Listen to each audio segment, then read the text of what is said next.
What an insane game one between the Stars and Kraken for us. It was an absolute goal fest, with the Kraken winning this one 5-4 in overtime at the American Airlines Center to take a 1-0 lead in the series. Before we do get into the main recap of this video, guys, be sure to hit that subscribe button so you don't miss out on any future action, as well as if you want to join a community that is currently growing like crazy and can't appreciate you guys enough for the love and support you've been showing throughout the past couple of weeks.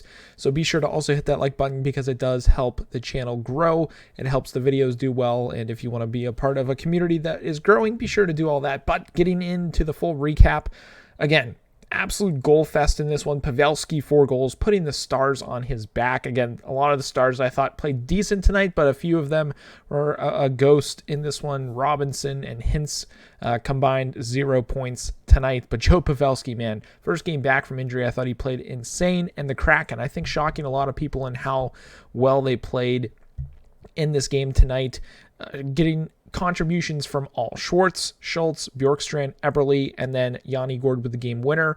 And then the Stars just getting it essentially from Joe Pavelski. Looking at team stats on the screen right now, shots 44-35 in favor of the Kraken. No one scored on the power play tonight. Kraken 0-3, Stars 0-2. Hits 47-19. The Kraken tried to run him out of the arena. Blocks 21-20 in favor of the Stars by 1. And then giveaways only 18-12 in favor of the Kraken, only giving it away 12 times. I thought a lot of performances from the Kraken. It was a team effort. And you got team performances all the way around. Eberle was all over the place, playing great hockey for the 1930. He played 3 shots on goal, 1 goal, 1 assist. Ryan Donato, sneaky good game for the 1009. He played 2 shots, 2 hits, 1 assist on the feed to Justin Schultz. It was a nice little play from him. Tanev, no goals, but he was all over the ice, throwing the body around and getting chances. 6 hits on the night for 14 minutes played. Schwartz getting, I'd say, a little bit more involved. It's his 3rd goal of the playoffs, but I thought he looked very, very good tonight. Bjorkstrand, sneaky good shot. I didn't know how good his shot was, and dude had a lot of chances. 5 shots on goal, 2 hits, got the 1 goal on the night. Yanni Gourde, obviously the game winner with the 2 hits, only 1 shot on goal. His only shot on goal was the game winner. That's kind of crazy. Cartier, a little quiet tonight, played 14-35. Geeky, I thought he had a solid game, and then Daniel Sprong only played 10-50. He didn't look great tonight, but again, he was more of a depth player in this game. On the back end, Borgen, I know he was a little banged up there at the end of the game. I'm sure he'll be able to play in game 2. He had 5 hits on the day, 3 blocks for 21-53. Schultz, a nice goal in the game. I thought he was very solid for the 15-21. He played Larson, 29-30 worth of ice time. He had 5 hits, was a -1 on the day, but I thought overall defensively he played great. Alexiak going against his former team in the Dallas Stars. He looked great tonight. 3 hits, 1 block, 1 assist on the day for 23-42. And then Vince Dunn, 32-18 worth of ice time. He was all over it. He played great defensively. 3 shots on goal, 5 blocks, only 1 hit, but dude was playing great tonight. And then Grubauer, I thought he was pretty solid. I'd say a few of those goals there's really nothing you can do about as a goaltender when it's tipped, especially by arguably one of the best tippers in the entire NHL, Joe Pavelski, with at least 2 or 3 tips. I think 2 tip goals tonight from Joe Pavelski. And then he had stopped 31 out of 35 for an .886 save percentage, which we'll see that number again in just a second. But moving over to the Stars, a lot of guys were quiet.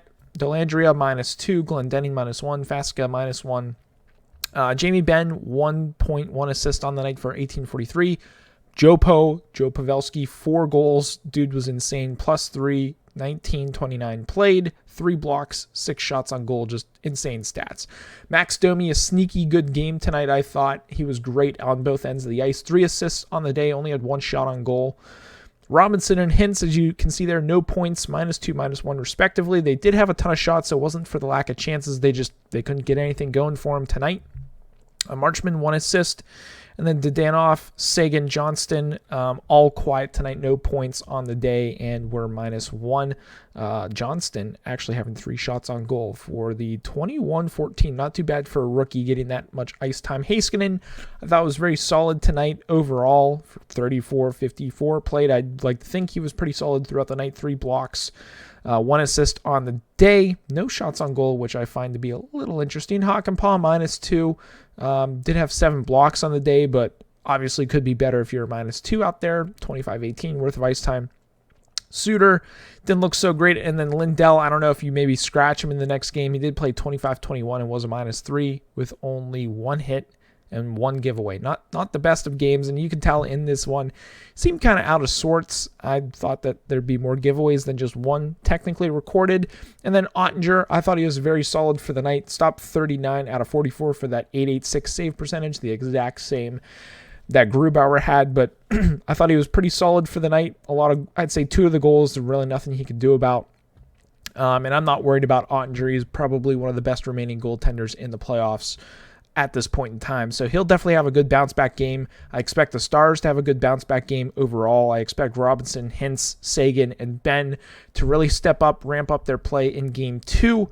I guess with that being said, recap is pretty much over. At this point, we're kind of now going over game 2 and my thoughts. I think the Kraken don't really need to change anything other than maybe try to keep their momentum throughout the entire game, keep their foot on the gas and not let the Stars back in it. But overall, it was a team effort. Maybe Matty Beniers needs to get a little bit more involved, and maybe Tolovin as well. If they can get them going, I think the Kraken will do just fine. But the Stars, they need their stars to really show up with Robinson, Hintz, Seguin. Ben mentioned it before. If they can start contributing, and you have Joe Pavelski buzzing, and you have Johnston trying to chip in, and you have Max Domi getting the points, the Stars are one of the top teams in the league, at least in this playoff year, with their depth of forwards and having the goaltender that they have. There's no reason that they shouldn't win this series if they are absolutely buzzing. So my prediction for game 2, I'm going to go with a 4-2 with an empty netter victory for the Dallas Stars. They need to tie this series up 1-1 to go up to Seattle. Series knotted with a chance to take both games up in Seattle if they want a chance to get a quick series in this one. I don't think it'll be a quick one, but that is their hope. I expect a big game from the Stars. And those are my thoughts for the next game. So let me know what you guys thought about game 1 down below in the comments, as well as what your thoughts and predictions are and X factors are for not only game 2, but the rest of this series. That's actually it for this episode. If you guys did enjoy it, be sure to drop a like on this video. If you're new to the channel, hit that subscribe button, but that'll be it for this one. I hope you guys have a good one. And as always, stay dusty.